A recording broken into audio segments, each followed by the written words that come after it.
Nakaduso na sa iyang COC si Incumbent Governor Gwendolyn Garcia kinsa subling magpapili sa posisyon ubos sa One Cebu Party.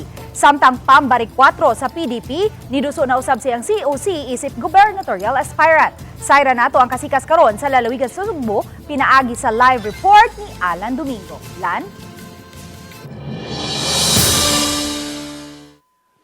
May naako karon diri madukan sa second floor sa Legislative Building di inahimutang ang buhatan sa Commission on Elections sa Cebu Province. Alas 5 gyud nitak-op ang ilang pagpangdawat sa Certificate of Candidacy sa magpapili sa Province of Cebu. Din adunay 3 ka gubernatorial aspirants ang nakaduso sa ilahang mga COC. Tulo ang magpapili pagka-gobernador sa Sugbo sumaabot piniliay. Pasado alas 10 kaganina buntag miabot sa Provincial Comelec Office si Cebu Governor Gwen Garcia.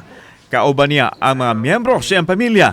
Siyang pagpasubli sa katapusang termino gipadayag ni Garcia nga dako pa siya og tiwasunon ilabi na sa isyu sa panglawas ug sa 93-1 occupants nga gitinguha nga hingpit nga mahatag ang luna. Giklaro ni Garcia nga magpabilin siya sa One Cebu apan hugot ang suporta nila sa Partido Federal ng Pilipinas. As far as One Cebu's position is concerned, I have already stated it months ago that One Cebu continues to fully support the administration of President Bongbong Marcos. Samtang miduso usab sa iyang COC ang pambato sa PDP nga si Pam Baricuatro kinsa gikuyugan usab sa laing PDP member nga si suspended Mayor Mike Rama. Limitado ang giluwatang pamahayag ni Baricuatro sa media kalabot siyang paglansad pagka-gobernador sa lalawigan sa Sugbo. And I look forward in sharing my vision for the province of Cebu. Thank you very much. Yeah, I'll just go for a press conference. Una na ang nakaduso siyang COC ang usa ka retired seafarer nga si Valeriano Hinco, independent gubernatorial aspirant.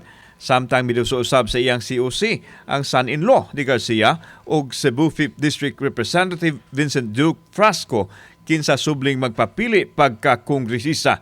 Siya giubanan siyang asawa og DOT Secretary Cristina Garcia Frasco.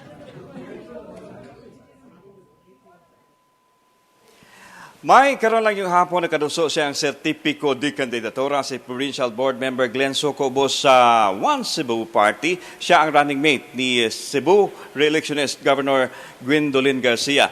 Laing vice gubernatorial aspirants ang ni file sa iyang COC si Kanhi DILG Undersecretary Lito Ruiz isip usa ka independente. May ako lang pahibaw usab no karon lang hapon po ni withdraw sa iyang kandidatura si Congressman Pablo John Garcia isip re-electionist unta sa 3rd District gumikan sa personal nga rason iyahang gihulip sa iyahang katungdanan sa iyahang tinguha mapapili isip kongresista sa 3rd District ang iyang asawa nga si Karen Flores Garcia. May Lansi Baricuatro kinsa ang iyahang vice gubernatorial tandem niya sa vice gubernatorial position.